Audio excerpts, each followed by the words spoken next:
We are live. Good evening, everyone. My name is Seisha. I'm the social media manager here at Charis Books and More, which is the South's oldest independent feminist bookstore, and also of Charis Circle, which is the nonprofit programming arm of Charis Books. And tonight we are so excited.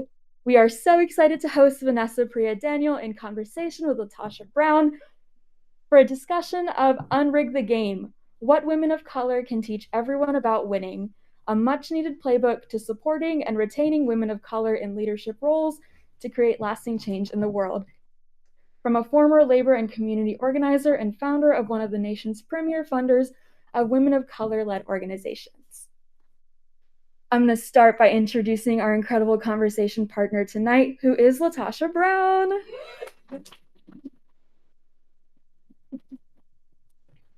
LaTosha is an award-winning organizer, philanthropic consultant, political strategist, and jazz singer with over 20 years of experience working in the nonprofit and philanthropy sectors on a wide variety of issues related to political empowerment, social justice, economic development, leadership development, wealth creation, and civil rights. She is the co-founder of Black Voters Matter Fund and principal owner of Truth Speaks Consulting Incorporated. She is also the founding project director of Grantmakers for Southern Progress.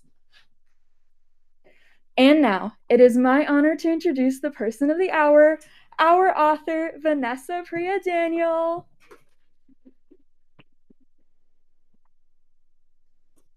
Vanessa has worked in social justice movements for 25 years as a labor and community organizer and funder. She founded and served 17 years as executive director of Groundswell Fund, a leading director of women of a leading funder of women of color-led grassroots, and electoral organizing. She is a recipient of the Smith College Medal, was featured by the Chronicle of Philanthropy as one of 15 influencers who are changing the nonprofit world, and by Inside Philanthropy as one of the top 100 most powerful players in philanthropy. Daniel has written for the New York Times and other publications. And before I pass it on to these two incredible community workers to start the conversation, I just wanted to go over two quick housekeeping things. First, I wanted to remind the audience of the Q&A that we're doing. For our online folks, if you have any questions, comments, and of course love for our two speakers tonight, please drop them in the chat and I will read them when we start our Q&A. And for folks online, just hold them in your heart until I pass the mic around. And I also wanted to remind the audience that buying your book from Charis allows us to keep putting on events like this. So if you would like to purchase a copy of Unrig the Game and you are online, you can click that teal button underneath our screen. And if you're in person, you can buy it up front after the event. Thank you very much. I'll pass it on. Thank you. Well, welcome. Welcome, you all. How you feeling? All right. Isn't this the perfect conversation to have in this moment in our country? And so I want to say welcome, those of you who are joining us via online. Thank you for joining us for this conversation. And, before we get into it, I want you all to know how much I love and appreciate this woman. And I've worked with her as a colleague, as an organizer. I was served on her board, and you just do impeccable work. Right. And she has been consistent, not just in terms of demonstrating how you support women of color, and I just want to publicly, as we get into the conversation, to say, not only do you know what you're talking about, but you've actually demonstrated the work. And so many of us have really benefited from your brilliance and benefited for your commitment to this work. So I want you all to know that this is not just knowledge-based, which it is, but there's a lot of sweat and tears have gone into it. But also, I want you to understand how much your community loves and appreciates you. So I'm going to get right into it. You wrote this book. You could have written about philanthropy, a whole lot of different things, right? But I want to know from you, why did you write this book and what made you decide to interview 45 different women of color? First, I have to give some love back to you because folks know that when you tell your social justice story, how you came into this work, it's that you were on the playground and there was kids beating up another kid. You had to decide whether to scuff up your white. I just want to appreciate you as someone who When people are in trouble, you step in. You step in. And I think that's the spirit that we need right now in this country, is not being bystanders. And so I just appreciate you so much.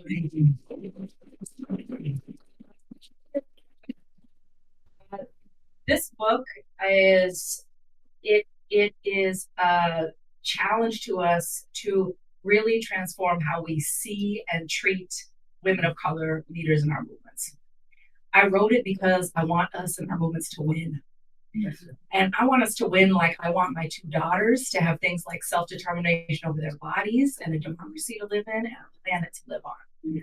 And I'm very clear that no team that is serious about winning benches its MVPs for no good reason, especially when we are in the clutch moment of a big game. We are in the fight of our lives right now in this country against fascism. We need our full strength, and much of that strength comes from our best and brightest leaders in movement, so many of whom are women of color. And I know I don't need to tell a room in Atlanta that women of color, particularly Black women, have always led in our movements, have been the backbone of movements. Yet we have never had a serious conversation in the public square about how much more we could all be winning if we truly valued the strategic brilliance that they're bringing, and if we stop making leadership positions so treacherous for them. So this book is cracking open that conversation. I do want to pause for anyone that I'm losing on the sports metaphors. Was never not engaged in the city, so I'm going to do a lot of scaffolding. So just know that when I say that, no team that's serious about winning does so and benching its MVPs, what I'm really saying is no spiritual practitioner, okay, who's serious about setting intentions does that without their best mantras. Okay? So it is that conversation that this book is cracking open. And I know when I sat down to write this book, I did not have all the answers. I've had a lot of success in leadership. I have skinned my knees plenty of times. And I have a lot of humility about how much I'm still learning. But what I did have were relationships with incredible leaders. And I knew that they collectively would have many of the answers. I also knew that they would trust me enough to level with me about what their experiences had been. Some of these sisters I have known for 15, 20, 25 years. Some of them I have known as my elders when I was a young organizer looking up to them. Some of them as my peers during the years I was at ED, looking across kitchen tables, talking about the stuff that kept us up at night. Some of them just during the years that I ran a foundation that supported over 100 women of color-led organizations. So it was just amazing to be able to sit down with my elders like Dolores Huerta, with my mentor, Adisa Douglas, and her late great partner, Dr. Bernice Johnson Reagan, to be able to sit with elected officials like Pramila Jayapal, to be able to sit with national leaders like Ashley Woodard Anderson and LaTosha Brown and Linda Sarsour, and then these beautiful young ones who are coming up, who have been organizing encampments for Gaza in places like Columbia University. It was just an absolute masterclass for me. So, and I have to say, these are hard times. I know we were feeling tired. Some of us are feeling tired. But I felt so energized from all these interviews and conversations. I felt like I had hope.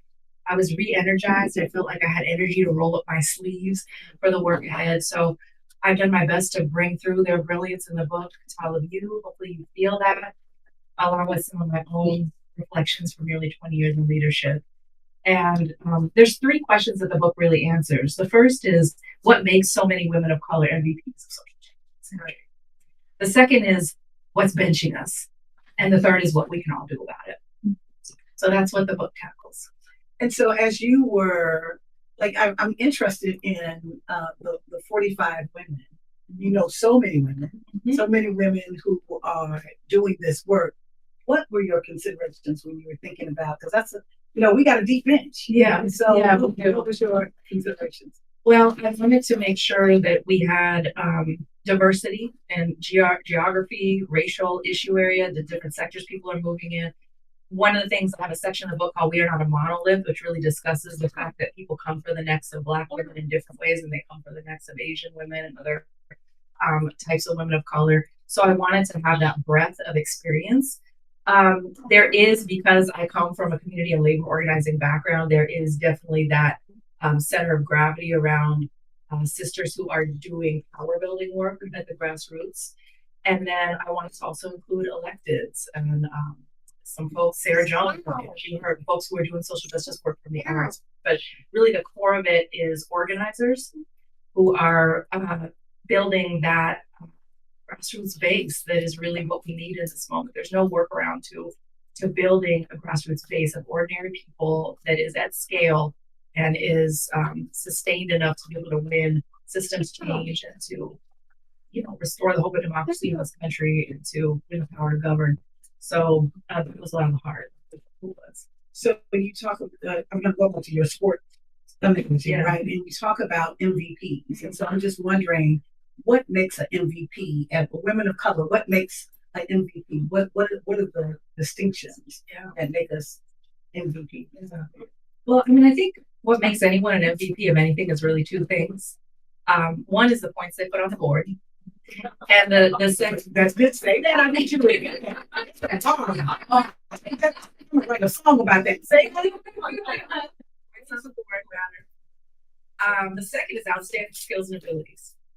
So one of the things we need to tell the truth about is that a lot of the points that progressives count on our side of the board wouldn't exist if women of color hadn't put them down. So we have 30 million kids in this country who do not learn hungry because of the Black women who started the Black Panther Breakfast Program and how they catalyzed free and reduced breakfast and lunch in our nation's public schools.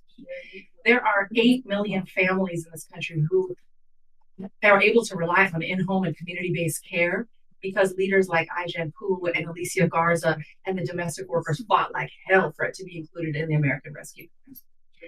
And as hard as things are right now, I mean, imagine how much worse they would be if we had not had 4 years to take a breath between Trump administrations. And that breath was brought to us by Black women organizing in states right here in Georgia, and then being flanked by Latinas and Native American women in the Southwest, by API and Arab women in places like Michigan, creating the margin of victory that defeated Trump in 2020. So points on the board matter. So let me talk about skills and abilities a little bit. So I have 2 daughters. One is 6 and one's 13.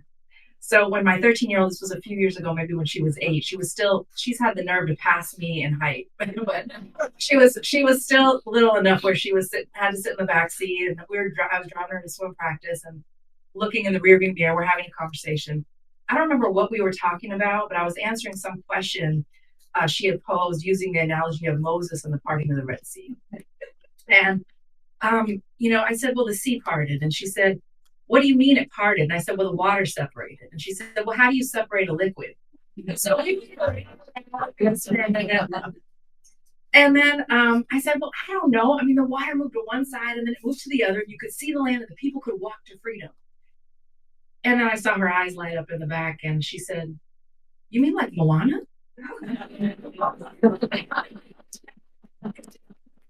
To myself, I know they're not raised a lot in the church, but we do need to do some scouting. But to her, I said, yeah, baby, kind of like Moana, but also like Exactly like Moana. Also like Harriet Tubman. Remember how she took people through the woods? Remember how she made a way out of no way? Right. And I think about this conversation a lot because this is the essence of what women of color do in movement. We make a way out of no way. We make, as Ash says, the impossible possible. And so I think about this conversation also because in the years that I spent in philanthropy, and I know that you've had that experience too, this brief conversation with my kid felt like times 100 is what it has felt like to try to make the case to people about the brilliance of women of color. Because people ask their version of, what do you mean you can part water? Yeah. They'll ask you, what do you mean it's possible to tackle forces like patriarchy and white supremacy and colonialism and extractive capitalism, not one by one, but simultaneously? You say, yeah, it is possible. Kimberly Crenshaw called the experience of that intersectionality. The Combahee River Collective talked about it. Cherie Moraga wrote about it. And women of color have been about it when we fight not just for better wages, but for racial and gender equity in pay. not just for healthcare, but for reproductive and gender affirming healthcare. I call it 360-degree vision, the organizing praxis of tackling those interlocking forces of oppression that hurt all of us. What do you mean it's possible to part water? People will ask, how is it possible to be bold and have backbone and not just drive to the mushy political middle all the time in order to get a win? Yeah, it's possible. It's called demanding the fullness of what our communities need to thrive and what our planet needs to be livable. And it is such an antidote to the affliction of timidity that fascists rely on to get all of us to obey in advance. Boldness looks like the squad as the left flank in Congress. It looks like Barbara Lee is the only no vote to their back. It looks like the sisters who were behind the Green New Deal. Rihanna Gunn Wright, a Black woman, wrote it. AOC, a Latina, was its first champion in Congress. Varshini Prakash, a South Asian woman, organized youth in the Sunrise Movement at the grassroots to push for it. And then when it stalled out, it was Pramila Jayapal, head of the Congressional Progressive Caucus, who locked arms with sisters at the grassroots and in Congress to make sure that core elements of the Green New Deal were incorporated in the Inflation Reduction Act. That meant that the largest outlay of resources in the history of this country to address climate change included serious dollars for the most vulnerable communities. So yes, boldness is possible. What do you mean it's possible to part water? What do you mean we can fight in a way that doesn't throw certain groups under the bus in order to win? Yeah, it's possible. I call it generosity. You know, it looks like saying we are not leaving immigrants or our trans kids or pregnant people or anyone behind. And it jams the gears of fascism, of the divide and conquer that fascism relies on in order to advance. It looks like the sisters up in Oregon who were part of passing the Reproductive Health Equity Act, which is one of the best policies that we have for reproductive freedom in this country, and how they sat at that negotiating table and would not get up until transgender people and undocumented folks were included in the protections of that. So it looks like our sister Fatima Goss-Graves at the National Women's Law Center, who went on, publicly a couple weeks ago, said the National Women's Law Center will never abandon transgender women. So these three superpowers, 360 vision, boldness, and generosity, are what women of color in movement use to part the waters of injustice so that everybody can walk to freedom. Now, they're not inherent. Not every woman of color leader has them, because Nikki Haley and Candace Owens, and not every leader who's not a woman of color lacks them, but they are disproportionately present in women of color because of what we have had to navigate to survive. The other thing I want to say about them is that they are not about saving everyone. You hear a lot of people say, well, women of color, Black women are going to save us. We can take the most glib pop culture example. The palace was always going to be worse for Meghan Markle, okay? You know, if she hadn't gotten out to save her own life, Prince Harry might still be back there drinking tea in the sunken place. So his freedom was a happy byproduct of her saving her own neck. So these are the superpowers, I think, what makes us MVPs, points on the board, and the three superpowers, outstanding skills and abilities. Ooh, she's dropping bars tonight. So you have these MVPs that are doing this work. I think my allergies are starting to kick in. Mm-hmm. And excuse me. And you talk about that a lot. You talk about one of the things that you talk about a lot in the book are some of the challenges or some of the obstacles that women of color face. And like, yes, we're these MVPs and we're taking on these big parts of the work, but then there are those things that we bump into. Yeah. And so what is it that benches us? Yeah. So when we're thinking about women of color leaders going forward, what is it that actually benches us? Yeah. Because you think, I mean, if so many women of color leaders are MVPs and we have these powers, why aren't we thriving? Right. And then we look at what happened, what we just all saw happen to Joanne Reed. Talk about an MVP. Talk about excellence and standards of integrity. And then we remember what Bell Hooks taught us. that sometimes people try to destroy you precisely because they recognize your power. Not because they don't see it, but because they see it and they don't want it to exist. We have seen over the past 25 years in this country the greatest ascension of women of color into leadership positions in movement in all the years of this country. We have seen the successes that have come through that. There's been a lot of victories and a lot of positive things that have come through that. We've also seen the beating that these leaders have taken. Right. Because you see, we were invited into leadership kind of like Jackie Robinson was invited into the majors. We were treated differently from our white and male counterparts from the start, and that different treatment wasn't just coming from the right wing, it was coming from within our own movements and a lot of times from within our own organizations. My sister Ashley Woodard Henderson talks about it as a sensation of flying a plane while being shot at from the outside and the inside at the same time. So what makes it feel like that? In the book, I have something called the job description, which is the long list of things that women of color leaders are expected to do and put up with in leadership. I also, as I mentioned, have something called We're Not a Monolith, which talks about some of the distinctions in what benches us. But I want to talk right now about the top 5 that I heard the most in the interviews and that were the most universal. So number 1 is being invited onto a glass cliff to lead an organization in crisis. Number 2 is the assumption of incompetence. Number 3 is the expectation to mother and mammy. Number 4 is 0 to no tolerance for error. And number 5 is when you are attacked, you are left alone. You're abandoned. So let me talk about what this actually looks like and some of the stories that people told me. So being invited onto a glass cliff looks like what I heard from a leader out of California who took a CEO position.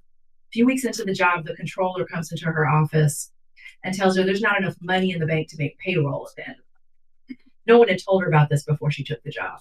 So she works round the clock, weathering her health for months to rectify the problem. But knowing the whole time that even though she didn't create this problem, more than any other leader, she is going to be the one who's blamed for it. So the glass cliff looks like you either work your black or brown girl magic or you take the fall for someone else's mess. It also, by the way, looks like Kamala Harris being given less time to run a campaign. Assumption of incompetence looks like having to work 4 times as hard to be seen as half as credible. How that weathers our bodies, our minds, and our spirits. One of the most poignant stories that I heard was from a brilliant organizer and leader out of Chicago, Avisha Patel, who told me that during her first battle with cancer, that she worked through chemo and radiation. She was in a New York City bathroom outside of a funder meeting at work when her hair started to fall out. And she stood in that bathroom and held it in her hands and cried. She knew it was coming, but she didn't feel like she could slow down. Gloria Walton, who runs the Solution Project, worked for 13 years without a real vacation until she ended up in the ER with chest pain. I went through my own experience of having severe herniated disc in my back and just would not stop working. And underneath it was really this fear that if I didn't continue to deliver excellence, that movement would discard me, that the good work that I cared so much about that I would be building would crumble, that perhaps I wouldn't even be able to support and feed my kids and my family. So the assumption of incompetence weathers us.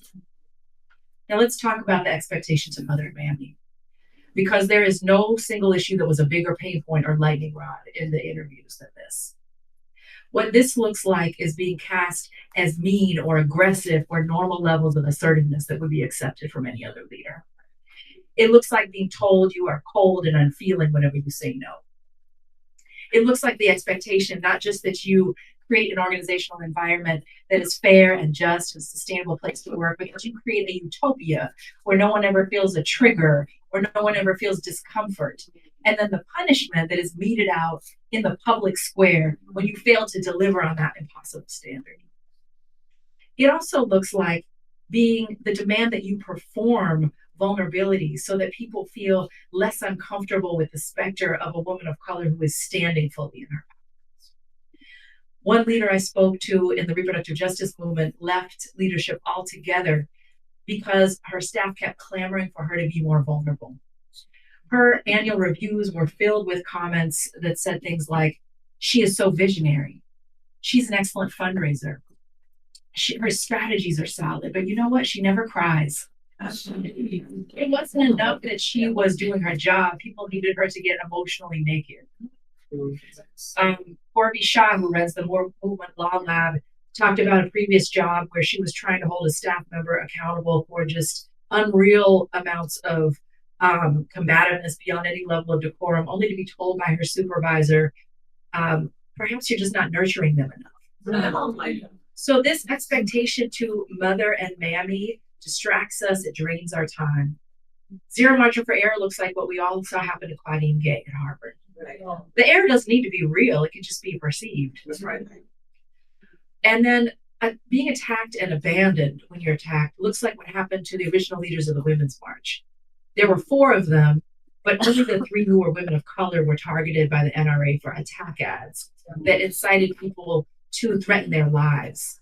Then they were dragged all over the internet behind false accusations and rumors. And when they reached for people in movement, people would return their calls. They said people treat us like we were radioactive or guilty or hysterical or all 3. And then a year later, the New York Times broke the story that in fact it had been Russian bots behind all of that trolling in an attempt to cleave the women's movement. The stories of abandonment were so painful that I heard over and over again. Because as human beings, we are hardwired to have a visceral fear of being left out on the hill to die. And so I talked to sisters who had to check themselves into inpatient treatment centers for PTSD. I talked to people who had struggled with suicidal ideation. And when I listened to them, I just kept thinking of the words of the feminist writer Carolyn Jess Cook, who said, "Why were we taught to fear the witches instead of the people who burn them alive?" So these are the barriers. They're heavy. But I did emerge from all of these interviews and conversations feeling very hopeful. I think we have a lot of power to unrig them, to intervene in them. And so that's the work ahead. That's the work that we have ahead of us. You know, you go into detail about you're very descriptive about your own health journey in that space. Mm-hmm. I was imagining you as you were talking about in the book, you talk about how you're standing, you have to stand on the airplane, you have to stand, you have to create this new concoction to be able to have your a laptop so that you can actually work without feeling the excruciating pain of your back. Mm. What was like the turning point? I know the pain, I know you talk about the pain, but when did the light come on? Yeah. The light went on, and for folks in movement, it's not necessarily our family is going to turn the light on because we are stubborn as all hell. We will keep working, but it actually had an intervention from my board chair and from one of my elders who said, "V, we're not asking you to stop working, we're telling you." But they paired that with support to say, and here's how we're going to cover the work so that it doesn't crumble and fall, because they knew I cared so much about the work. So that combination of like insistence paired with support was really what it took for me to take care of my health in that moment. But yeah, that was not a proud moment for me. I created a contraption where I put an extension cord and tie my laptop up to my knees because I could lay down and I could get 2 hours of proposal writing out of this position. Yeah, no, I had people intervene. Are there anybody in here, and I'm going to finish asking the question, I just want to see a show of hands, identify with that. You found yourself. You know, and so given that, and it's interesting as you were sharing some of the stories around how women of color have literally put ourselves on the front lines. And as you said, that even in this circumstance, there had to be an intervention. Mm-hmm. Someone had to come and intervene. And so what does support for women of color look like in this for you? Yeah. And were there particular like threads about that in your interviews with women of color, were there threads around what real support looks like? Yeah, there was. And I think this is actually the first questioning before we ask, how can we help ourselves? We have to really ask this question because we need folks to unrig the game for us. We can't do it by ourselves. I was at one of my daughter's swim meets, and I feel like as parents, it's like I spent half my time in mommy lift and the other half like at their activities. but there was this mom who had pulled one of her little folding chairs over to the side away from the parents, and she was clearly exhausted, and she had fallen asleep. Her head was back, her mouth was open, and across her chest she had this book. The title was "What to Do When He Won't Change." She dropped another bar, y'all. My point is the notion that people who exhaust women of color in movement should be allowed not to change while we just study up on how to become better Jedis and navigating all this is, I reject and rebuke it. It's nonsense. And it's magical thinking to imagine that we couldn't even fix things on our own. So, there's a lot of concrete things in the book about how folks can unrig the game. They really boil down into two areas. One is to notice and value the superpowers. And the second is to intervene in what gets in the way. And that intervention, it can happen systemically, and then it can happen interpersonally on an individual basis. Systemically, we heard the room when I said the expectation to mother and mammy. This has been every single room. It's unreal that this is so widespread in movement, and this is not common language that people understand as a dynamic. So I think we can do things like ensure that our staff orientations, our handbooks, our trainings, our political ed actually inoculate and educate people on what is rigging the game for women of color leaders, so that people are aware of it, and also to build a culture around intervening where that is actually rewarded to intervene. And we can buy the book and give them to people. Yes, like study the job description. Like my Angelou said, when people know, when you know better, you do better. Yes. And I do believe that when a lot of people know better, some people will do better. Yeah. So, it doesn't actually take an army of folks to intervene. I have kind of the individual piece. I have been in a room where someone is attempting to discredit a woman of color behind like a simple mistake, kind of the zero margin for error. And I have seen that entire room shift when just one person raises their hand and says, wait a minute, can we put this mistake in the context of everything that she has succeeded at? Right. And can we put it in the context of everything she has been up against in this period of time? So it doesn't actually take that many people to intervene and shift things. I mentioned the story about how my back situation was shifted. I think about our sister Gloria. What if someone had intervened in those 13 years as a young person? She was working without a vacation, and then in the abandonment when attacked, one of my favorite stories from the book is Linda Sarsour, who talks about when Representative Omar was attacked. I don't know if folks remember when there was a House resolution to call her anti-Semitic. And Linda was not having it. She was not going to let her sister out on the Hill on her own to face death threats and everything else that was coming at her. So she organized 800 progressives to sign a petition, many of whom are the heads of the largest voter engagement shops in the country, and then got a group of people to in person deliver it to Nancy Pelosi's office. And so what ended up in the resolution was the language they proposed did not have a condemnation of Representative Omar, but then did take a stand against not only anti-Semitism, but Islamophobia, anti-Blackness, and other forms of discrimination. So, those kind of things, Linda is fire. So, but like even in the mundane things that we see happening in movement, when people are getting dragged online, people don't necessarily need to rebut what is happening. You can just simply say, I've known this sister for X number of years, and that's never been my experience. That's right. Offer people another data point. Don't just allow bad actors to be the only voice out there. Right. So those are some things, and there's more in the book. I was so convicted in reading the book, and I think I told you this. I was so convicted. Even some of my own health issues. I was like, I thought about even a vacation. I remember living in Selma, and we, for at least 6 years, I never went on a vacation. And I so regret it now that I didn't take my family on a vacation. We would go to Essence Festival every year, and I would be excited about that was a vacation, but it really wasn't. It was really work. I was really still connected to work. And so because I traveled so much for work, I connected to that. And so I think that there's one thing around, we need people to support us, and we need people to stand in that space. There's also another thing.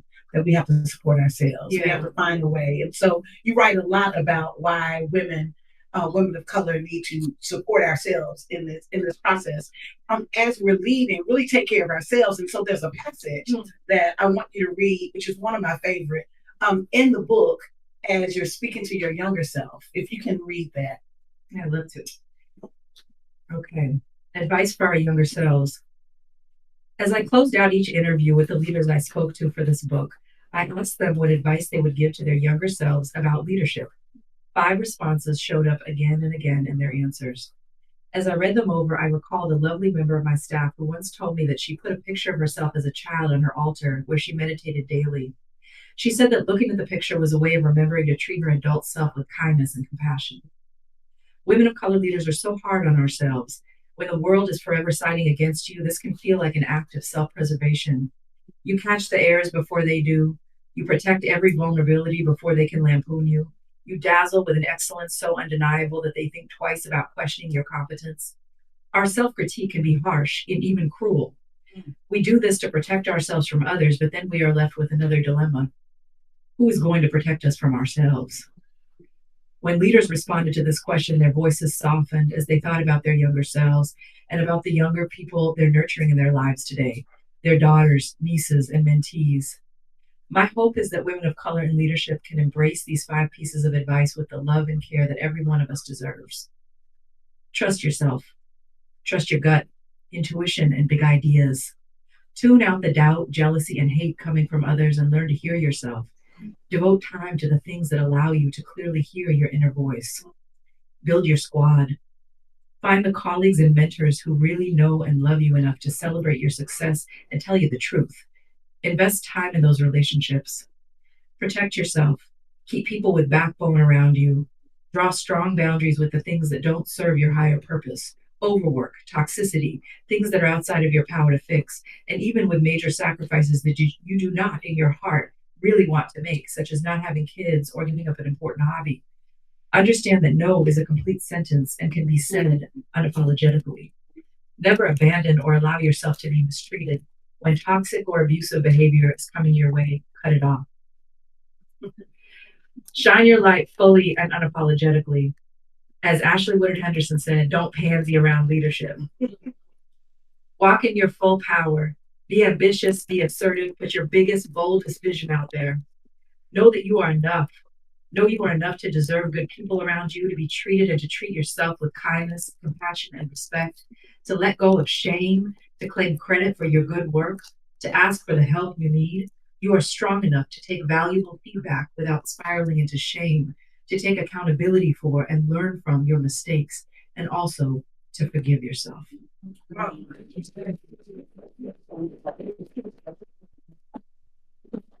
That's so incredibly powerful. Just imagine. I just wish when I started this work, I had that frame. What would it have meant for me when I started the work? Quite frankly, quite probably like most of us, I was taught the work in a way that was dysfunctional. Right? What I thought was normalized was some part of the work that was dysfunctional. I remember a mentor telling me we were really, really tired. We had stayed up most of the night working for a youth conference, and she said, "We'll sleep when we die." And I actually thought that was something that was admirable at the time. I was like, I thought it was something like, "Oh, we're committed," or and so just given that, as we're thinking about, there's some things in our movements. Our movements are beautiful. Yeah. Right? They are. They're beautiful. They bring us together. They're gathering a space for us to gather, and they create space. There's space in terms of, I think, for our leadership. But there are elements of it that's dysfunctional. Yeah. And so I'm just wondering, as you were talking about when you were speaking and interviewing with women of color leaders, what did they say to you around how to unrig the dysfunction of our movements? Yeah, there's so much insight here that I think is helpful for all of us, for everybody. I think the place I start is that we have to remember where our power comes from. It doesn't come from money, it comes from people. And it's directly proportionate to our ability to organize people, at scale in that kind of sustained way. And we don't have a problem with people agreeing with us in this country. I mean, most of the country is with us on everything from abortion access to, climate justice to LGBTQ rights. We also don't have a problem attracting people. We've had the biggest protest movements in the last 10 years in the history of this country. That's right. What we have is a retention problem. What we have is a conversion problem. We have not been able to convert these flashpoint moments of the Women's March, of uprisings after the murder of George Floyd, into sustained engagement over time, into the difference between someone coming out to a march and it's like, I went to that protest one time and came back and was on my couch the rest of my life, versus like a Rosa Parks or a Dolores Porch, someone who is going to be there for hundreds and hundreds of fights into the future. And we have another, by the way, flashpoint moment that's coming up because Trump didn't win by a big margin. That's right. So, at some point, all these people who voted for him as the shake it up candidate who thought, he was going to lower the price of eggs are going to see that the emperor has no clothes and they're going to be looking for relief somewhere else. All the folks that stayed on the couch on election day are going to be feeling the pinch and looking for relief somewhere else. So what are we going to do with that moment?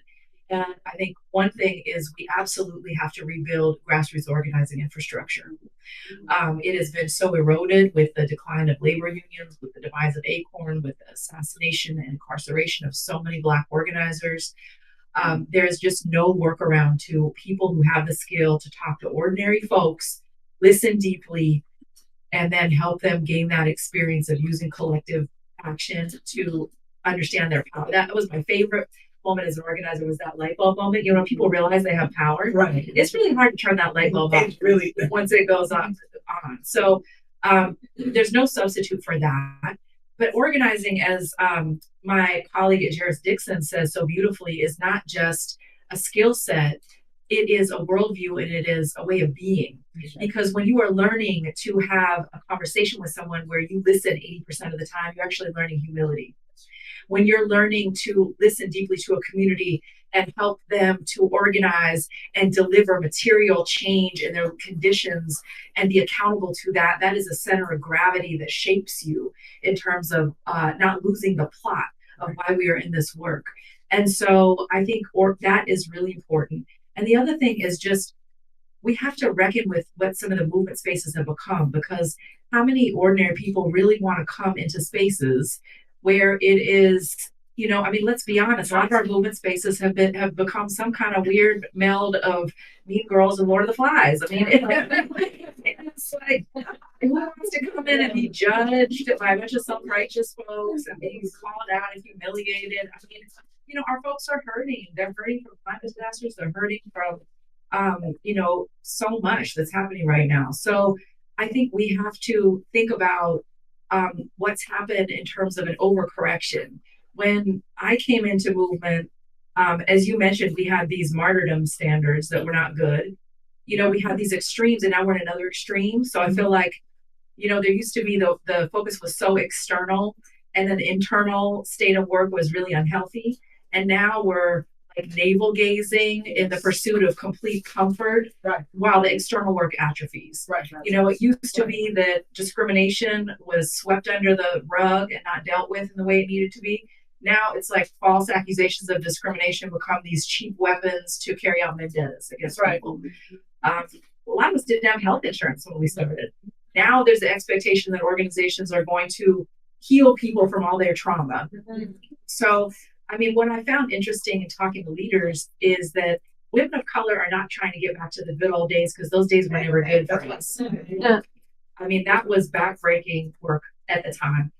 But we are getting killed by what's happening now. That's right. Because if you were already under the expectation to mother and mammy, and now you layer the expectation for a utopian organization on top of that, that weight is crushing. So we are, really driving towards, I think of it as answering the question, what does love really look like in our movements? What does it look like to move from love? And that means we look at our folks, we know people are hurting, people are in trauma. We know that we're not blaming people because people's behavior is shaped by systems and their circumstance. And we can have systemic solutions like healing justice and like giving people tools for emotional regulation and all those things, political education, all of that needs to happen. And love also looks like a limit. Love looks like a boundary. Love looks like saying things like the this conflation of all rigor with exploitation, of all positional power with abuse, this conflation of all discomfort with being harmed. Like this is making us sloppy and unstrategic, and we need to be done with it. Right. The seeding into white supremacy culture of things like excellence and timeliness and it is, why are we doing this? It's like it's such an affront to the histories of Black and brown excellence that were never about the white gaze, that were always about delivering the very best for our communities. So I think that some of these things women of color leaders are really calling us in out of. And I will say, as I'm a former union organizer, so I spent a lot of years fighting for the rights of workers. I believe everybody who wants a union should have one. I believe nobody should be retaliated against. So it is from that place that I say, we need to be honest that some people in our organizations are fighting for the right, genuinely fighting for the right to be excellent in an organization that has sustainability.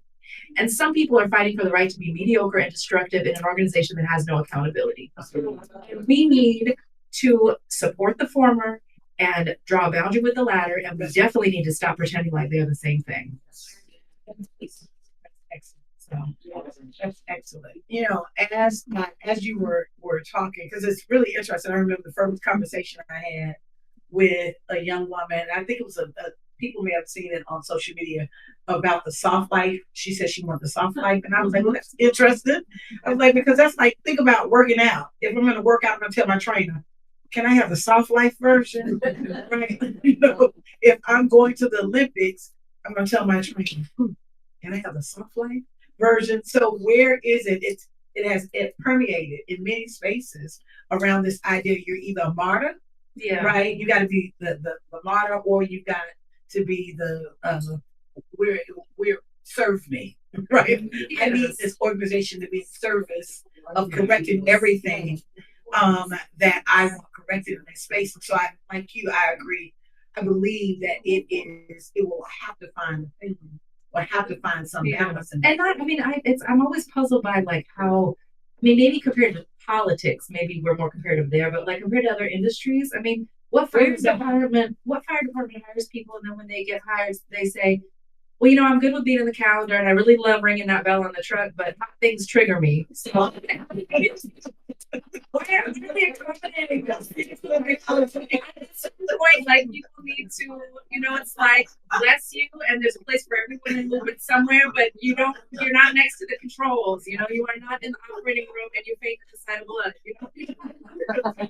That's an excellent analogy. So I want last question, because I want to open it up for questions just quickly.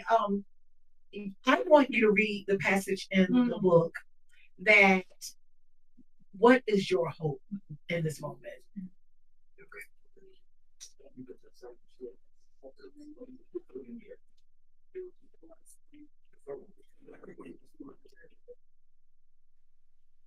Another spring has come, and my children are growing and blooming along with the flowers we planted together in our yard.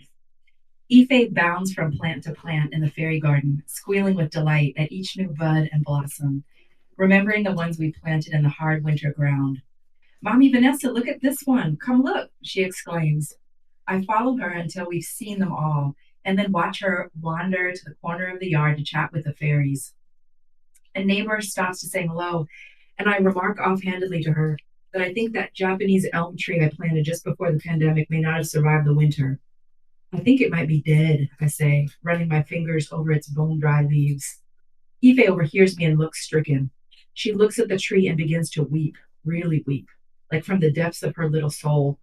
I had no idea how much love she felt for this tree. It dawns on me that she is still so whole, so integrated in her being, so much in harmony and right relationship with the earth, other beings, her feelings, and magic. She grieves the dead tree and delights in each new flower with her entire heart. She hasn't been fractured by society and life. Both she and her big sister Kwali have this wholeness. They have so much less trauma than I had at their tender ages. Trisha and I have loved and protected them since they were born with the warmth and ferocity of two lionesses. Wholeness is their birthright. I know they're going to be incredible in whatever they decide to do in life, with even more potent superpowers of 360 vision, boldness and generosity than previous generations. I want them to do whatever their hearts desire to the absolute fullest. If their passion never brings them into social justice movements and they find other ways to cultivate beauty and joy in the world, that's fine. But if they ever decide to lead and work for social change, I'm clear on one thing. I want them to have exponentially less shit in their way. And I don't want to wait for their future for this. I want it now for the women of color leaders of this moment. The future of democracy and the planet is uncertain, but of one thing I'm sure. Humanity has an embarrassment of riches in women of color MVPs of social change. I know the work will always be hard. Changing the status quo always is. Social justice work is going to be treacherous externally due to the backlash of those who cling to the old oppressive systems and fear a freer world.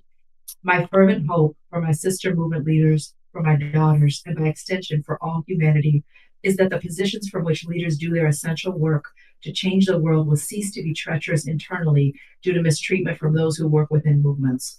I wish for every good-hearted woman of color leader to reclaim the massive amount of time and energy we spend every day buffering and navigating archaic stereotypes and expectations and pivot it into supercharging movements and their ability to win.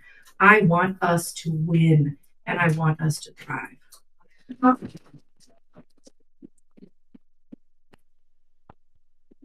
Wow, I'm reclaiming my time.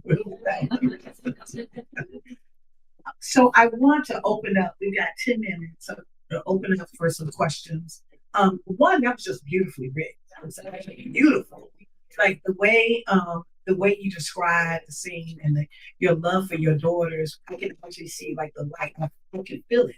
I felt warm with reading. You had so much care. There was so much care that I think you took because these are some tough topics, right? Yeah. And you're opening up this space for these conversations that we often don't have. So are there questions? I would love to.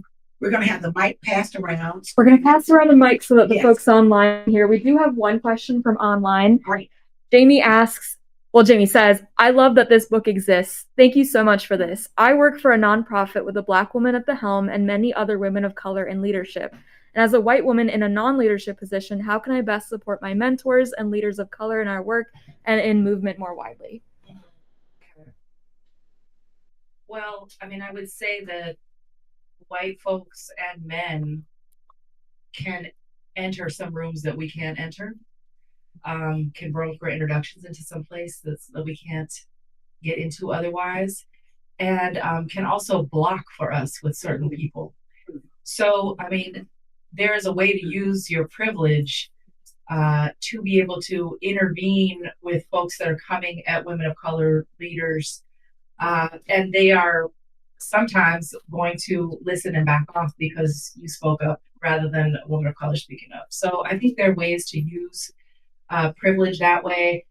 I think that white folks sometimes shrink to the back, because there's a lot of fear. So I feel like figuring out how to walk with your fear and show up in a way that's not getting in front of people, but that's accompanying them and standing beside them and really listening deeply and asking, what do you need? How can I support? I think that that's just a really critical way to show up these times. Thank you, Jamie. Good questions. I don't have a question. Oh, I think everybody can hear me. We need a problem in the back. I'm going to first call forth. I am an ancestral tribal elder. Vanessa knows Monte Dallas Way. And I have been on the front lines of this work for 50 plus years, from South Central to South Africa to Chicago, and then I'll sort of in Atlanta. One of the things that I will say to white women is use your privilege properly and accountably. Holding us in this place of mammyism and mama and you'll be okay doesn't do our organizations or our work any good. Stand up and acknowledge, I have the privilege. How can I use that privilege to open up doors and work in collaboration? I'm an OG Black Panther. I'm proud of it. Collective work and cooperative economics. White women can do that very quickly without us having to keep stepping over the stones and proving ourselves. I just feel like that is one carrying on that conversation. Yeah, thank you. And don't be afraid. You're going to make missteps. That's understood. Yeah, thank you. Thank you.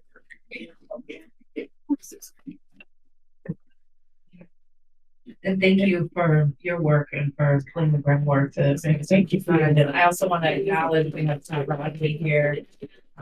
We hope people in the freedom sector.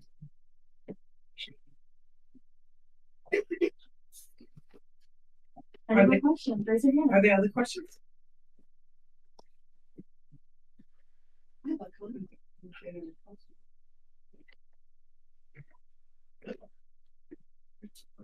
First of all, thank you. And thank you, and thank you for helping me to know what questions to ask, because sometimes I don't know. So thank you for that. I think this,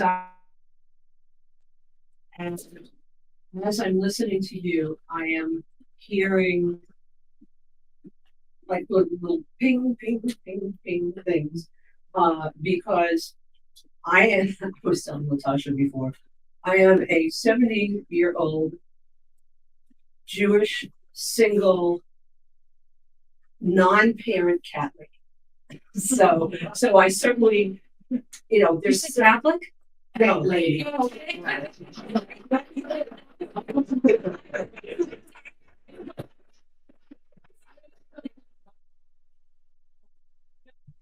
It's not lady. I make a joke that I'm actually a Jewish and Buddhist. I feel guilty about what I'm going to do in my next life. But I am hearing points in what you're saying that are relevant to me. And I also had a caregiving journey for 11 years. I was solo caregiver to 2 family members, and I'm hearing reflections of expectations and roles and the lack of support. So there are so many lessons in this work for so many people with many, many different experiences. And I want to thank you for doing this, because I'm learning a lot just sitting here, and I can't wait to read the book and learn about it. So she's also amazing jazz singer. Being humble. I see a hand right here. There are 2 hands. One right here. Yes. Thank you so much for this conversation.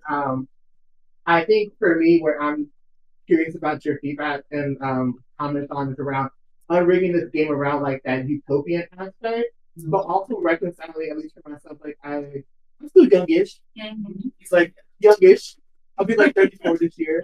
So I'm like, youngish. Well, I can mean something. Remember you very high. Like, exactly.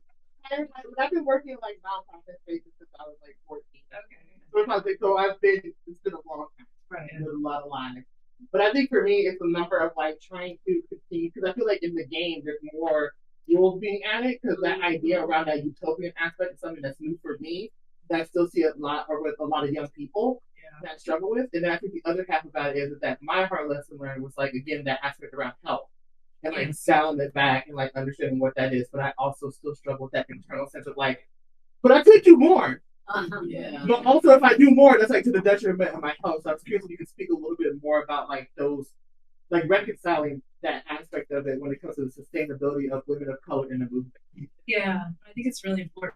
And I actually think that women of color have been blazing the trail on this. I mean, when we think about where healing justice came from, who brought forward stance into our movement, who brought somatics into our movement spaces, who have brought and been the biggest advocates for sabbatical policies, the folks who have been rethinking even the structural issues, which I always say, like these ED positions, that is an antiquated model that was really designed for white men who could rely on, cis white men who could rely on the free labor of their wives at home. And it's not sustainable for anyone, even cis white men who are trying to pull their weight at home anymore. So, I think that some of this work, I think we're in this overcorrection, and then, there is a place that we kind of drive to. I talk about something in the book called core strength, which I think helps us with this. And that is, got this image of, when you're on a subway train car, you can't hold on to a handrail, and you have to have core strength or you're going to fly around the car. So what are those things in movement that actually enable us to do that? Linda Burnham really helped me think about one, which is values. Like, how are we talking about our core values? We talk about values these days in these like flattened down memes that are our organizational mission statements, and then we're getting people to sign on to agree with those, but we haven't actually unpacked what our politic is. What is our methodology? What is our theory of change? What is our structure that we believe is actually going to accomplish and get us from A to B? Do we have a value around non-dominance, or are we actually just fighting for the right to switch who gets to dominate who? Do we have value around rigor and due process and all of those things? Grassroots organizing is another part of core strength. I think political education, understanding our movement history, that has fallen off. I think the availability, the access I had to that as a young person is much greater than what people have now. Mm-hmm. It makes it harder to just be cavalier and burning a organization that people of color founded and built to the ground because there's a problem, when you know the history of what it took to build that. So these kind of things, like these pieces of core strength, long arc vision, which Norma Wong does a lot of work around, what is the world that we're trying to create, and how that kind of sight line of vision keeps us out of the myopic vision that gets mired in conflicts. Right. So, the other piece around the generational thing is that, there's an expression like anyone can have kids, but not everyone can raise them. My movement elders raised me.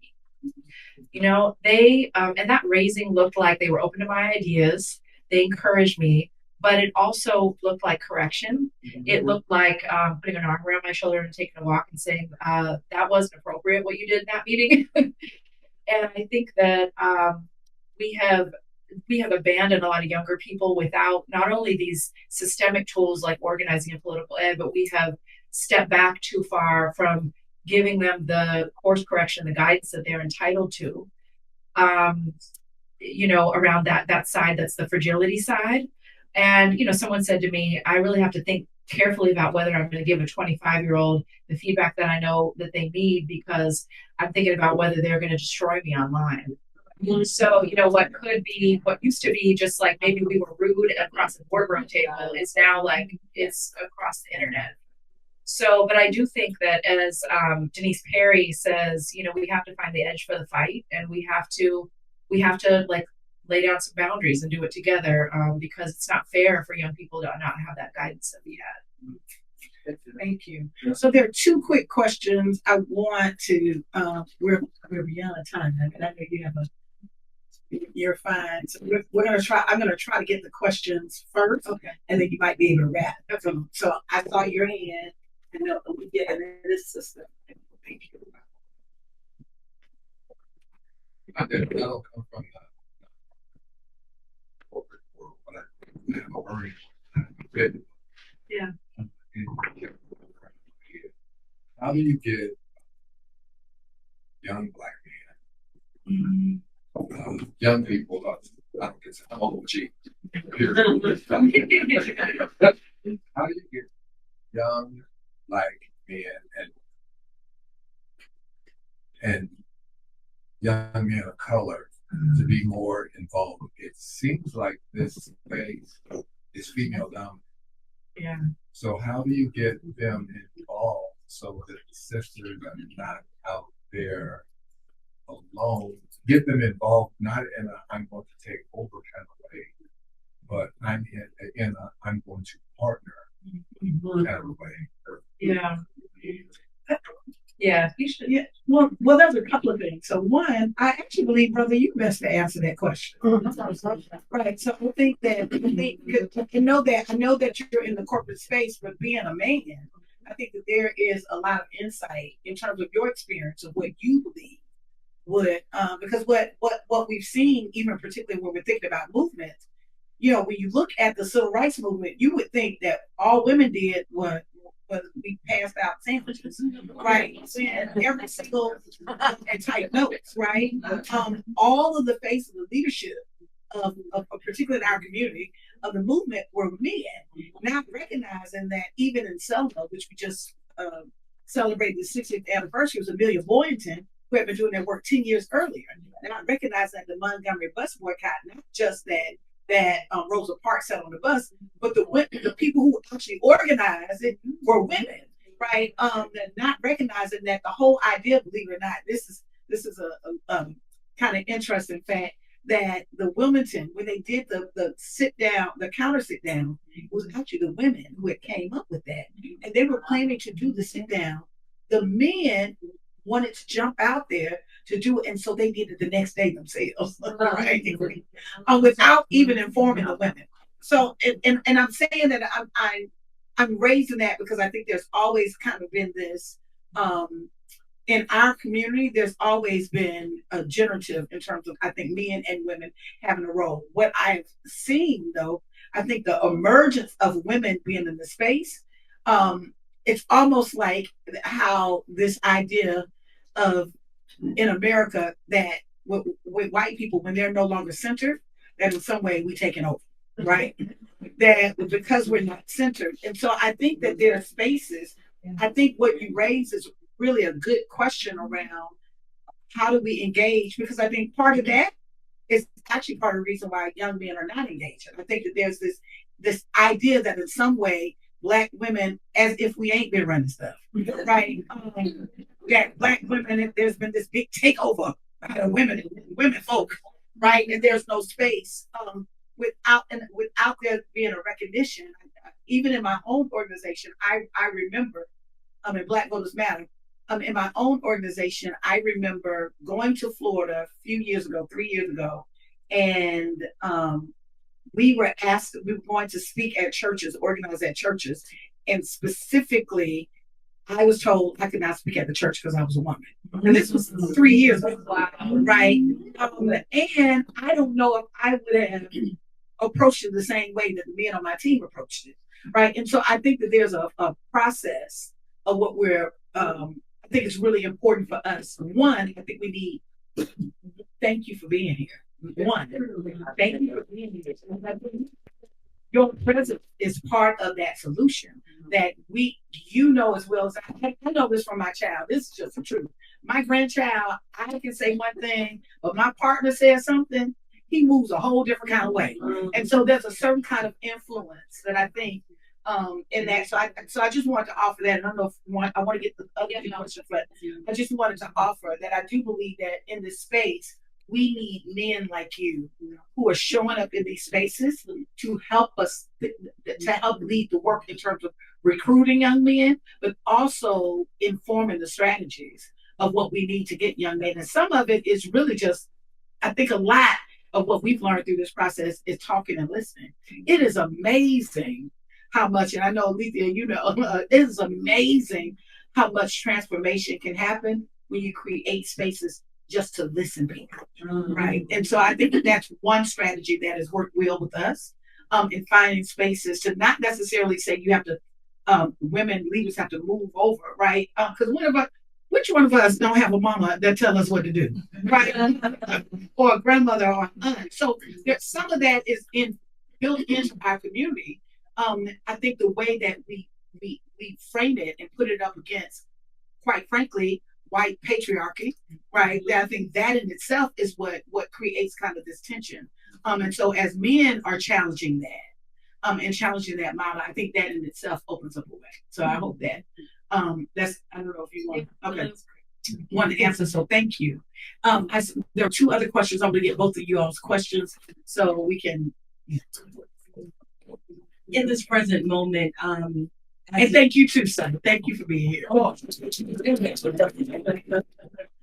In this present moment, as I see what's going on with this current administration, and I think of Stephen Covey's book, Seven Habits of Highly Effective People, he talks about the evolution of dependence, independence to interdependence. Yeah. And it looks like we're regressing back and not recognizing that we are in an interdependent global ecosystem. Yeah. So how can women of color combat that? Because we do recognize that. And as the title is Unrig the Game, What Women of Color Can Teach Everyone About Women Winning, I'm curious, what does a win look Great question. Get her question. And yes, how are you? Yes, yes. Hey y'all. I haven't read the book yet. I'm buying it today. But hearing you talk about it, Vanessa, is like reading my diary. And I think that there are a number of us. I mean, I love that that you've got women's stories in your book to kind of give voice to our experience. And I think that there are some of us, and maybe I'm just speaking for myself, but I think there are others that like we are suffering in silence. And so, what's your recommendation for those of us who are still in the middle of it? Thank you. That's a great question. Okay. What is a win? I mean, as an organizer, my answer to that question is winning looks like having a grassroots base that is large enough and vibrant enough and sustained and energized enough to be able to win material change for communities and to win power to govern both immediately and long into the future with increasing leadership and skills and abilities and power. To me, that is the win, and policies and everything else are part of that.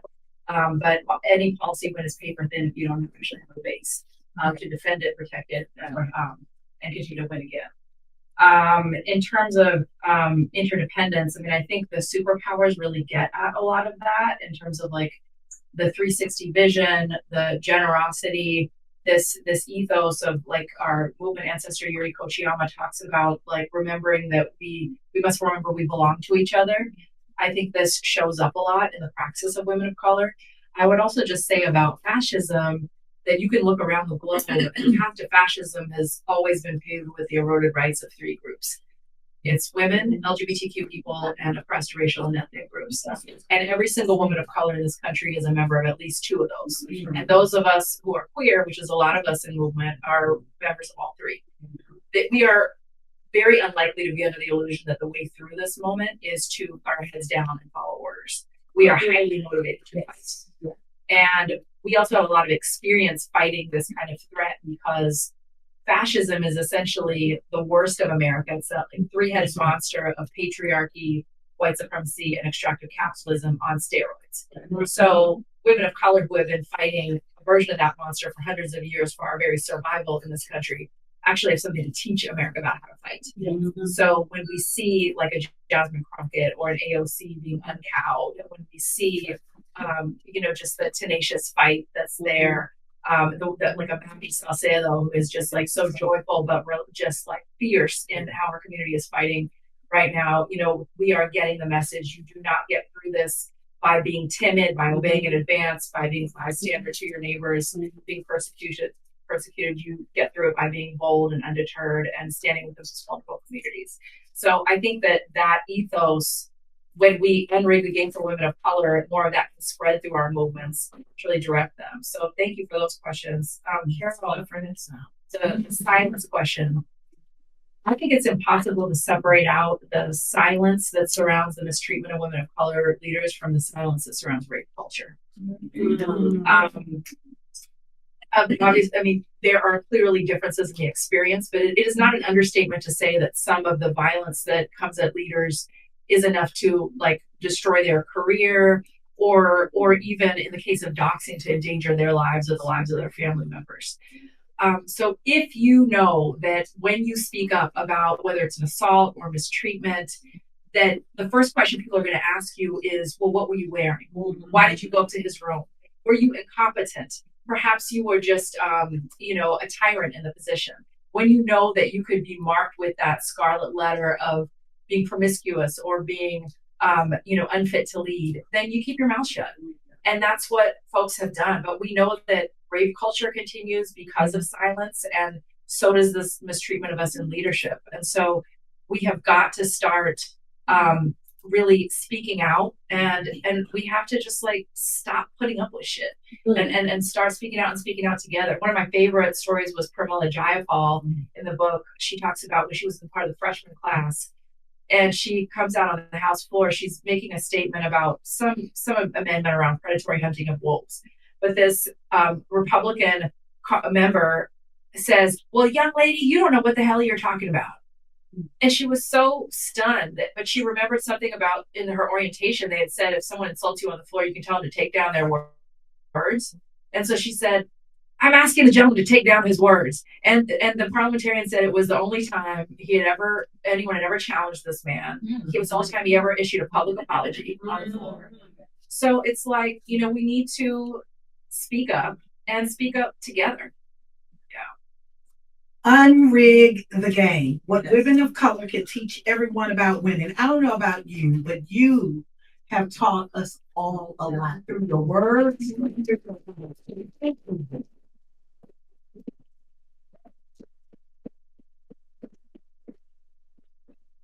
all for joining us. We're still there, but thank you for joining us. We want to thank this bookstore. It was a beautiful, wonderful bookstore. Yeah.